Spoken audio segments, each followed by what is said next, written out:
Hi Phoenix family to One-Footed Phoenix! Since 2016, when Pokemon Go was released, I've really loved playing the game of Pokemon Go. And I really love the concept behind Pokemon Go that, like, it really helps you to get outside and it gives you kind of a reason to exercise, but also it's an augmented reality game that can require you to go outside, which can become kind of problematic for someone like me who became disabled after Pokemon Go was released. So when I heard about Pokemon Go's Sinnoh Tour being a free event that all players would be able to enjoy globally, I definitely wanted to make the most out of it because I have played the Pokemon Go Fest events in the past, but the tickets to Pokemon Go aren't free like the event Sinnoh Tour was.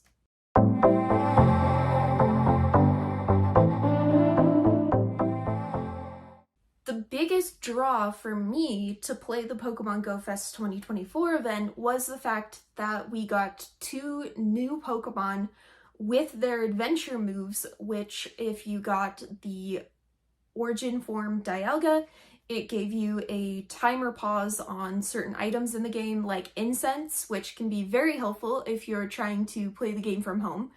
And also, we got Palkia, which gave you the Origin form move of Spatial Rend. Spatial Rend expands the map and it expands how many Pokemon around you can catch, which is also very helpful if you're a player like me that needs to rest and spend time at home as well. So as someone who has a disability, it is difficult for me to get out and be able to play Pokemon Go with my friends. But I am grateful for the fact that I'm in a position now where my health does allow me to get out and about and be with my friends for an hour or 2. And that was pretty essential in trying to get these raids done that I needed for the event. Unfortunately, about a year or so ago, Pokemon Go made the decision to increase the price of remote raid passes. Increasing the price of remote raid passes, they say, was to preserve the longevity of the game, but no one in the community really actually believes that that was the truth. But by increasing the price of the raid passes, they essentially made all the remote raid passes like $2, which is pretty steep for a raid. Now, you can get in-person raid passes. A lot of times you can get those for free during an event, but you have to be in-person playing to be able to spin the gems or the locations to get the passes for these battles. When I go out to play Pokemon Go, there's a few items that I typically take with me to be able to adapt to the fact that I use a wheelchair most of the time. One of the important things that I take with me would be my SMOV 1 unit. This is a power assist unit that attaches to your wheelchair to allow you to be able to push or navigate your wheelchair without having to actually push it yourself. This is important because pushing the wheelchair yourself as a manual wheelchair can be really tiring on your shoulders, and it also can increase the amount of time that you can spend in your wheelchair if you have something that can push for you. I also took with me my coat, my hat, and some gloves that actually allow you to be able to touch your phone and use your phone with the gloves on. And that was mainly so my fingers didn't totally like freeze the whole time I was outside because it's still winter where I live. I also took an extra blanket so that I could put the blanket over my legs to keep my legs warm as well. This is more important when you're sitting in a wheelchair to try to keep warm because you're not moving your legs, so they're not going to stay as warm. I also took with me a pair of sunglasses as well as my Pokemon Go bracelet that connects to my phone via Bluetooth. I have the older model of the Pokemon Go bracelet, and it is called the Pokemon Go Plus. The Pokemon Go Plus does not allow you to throw any kind of Pokeballs other than just regular Pokeballs, so I usually have that feature turned off. However, it can be really helpful for picking up items from the locations while you're moving around and playing the game. The SMOV 1 unit connects to my chair via a bar that connects to the axles of my chair, and you can also have some models of the SMOV unit that just connect to the frame of your chair, but because I have a folding chair, I have to use the bar. So once I have the bar in place, I then attach the battery with the clips and it just clips into that bar. And then I turn on the unit and I connect the remote to the unit and then I'm good to go. The chair can be steered in motion by the handrails or by using my foot, as long as my foot can reach the ground. The SMOV unit does have a walking pace of about 7 miles per hour, so it's definitely enough that I could keep up with my friends, and at one point I even kind of left them in the dust. Because of the fact that I am a wheelchair user, I have definitely had to adapt my gameplay strategies through the years, and through the years that I also was losing function in my leg as well. Fortunately for me, a lot of the time that I was losing function in my leg was spent during the COVID pandemic.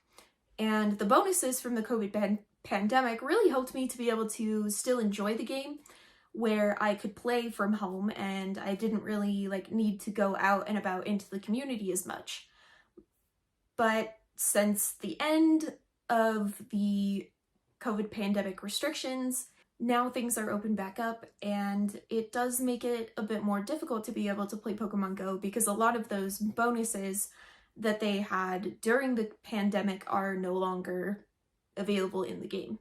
So when I got out Saturday morning, my main goal was to catch as many Pokemon as possible, but also to really put a focus on the raids, because that is the part that I needed to do in person. So I did as many raids as I could while I was up with my friends, and I was able to do quite a few raids, but I was not able to get the adventure move for Dialga. Which adventure moves you were able to get really kind of depended on the version of the game that you chose. I chose the one that would benefit me more with Palkia and the expanded radius move, instead of the one with Dialga that gave you the timer pause. Unfortunately for me, the only way to really get the Dialga with the timer pause move will be to trade someone a Pokemon that has that move. And that is probably going to cost me a lot of in-game resources, but it's alright. You know, sometimes that's kind of just how life goes as a disabled Pokemon Go player. Fortunately, I was able to do most of the tasks that came with the event. So catching a Palkia and then everything that would allow me to get the special move on my Palkia, I was able to do. So when I was in enough pain that I needed to come home, I was still able to continue playing the rest of the event Saturday, and that was really nice because I had the adventure move. And so I was able to use the adventure move on Palkia to expand my radius and be able to still continue to catch Pokemon, and I did end the 2-day event with 3 shinies and the special move. So I would say overall that was a success, because I feel like even with GoFest, I may not have had as much luck like that. Even with GoFest that I paid $15 for, I only got 7 shinies out of the whole thing. And I had to use a lot of resources to get the incense that I needed to be able to continue playing. Where here, I was able to combine the incense with a special move that allowed me to have more opportunity to catch Pokemon than I would have otherwise. Thank you so much for watching this video all the way through. It means a ton to me as a creator that you're spending time out of your day to come hang out with me. If you would like to see another One-Footed Phoenix video similar to this one, talking about how I played Pokemon Go Fest, or talking about how I played the Pokemon Tour event last year, click over here, and I'll see you all in the next video. Thank you! Bye!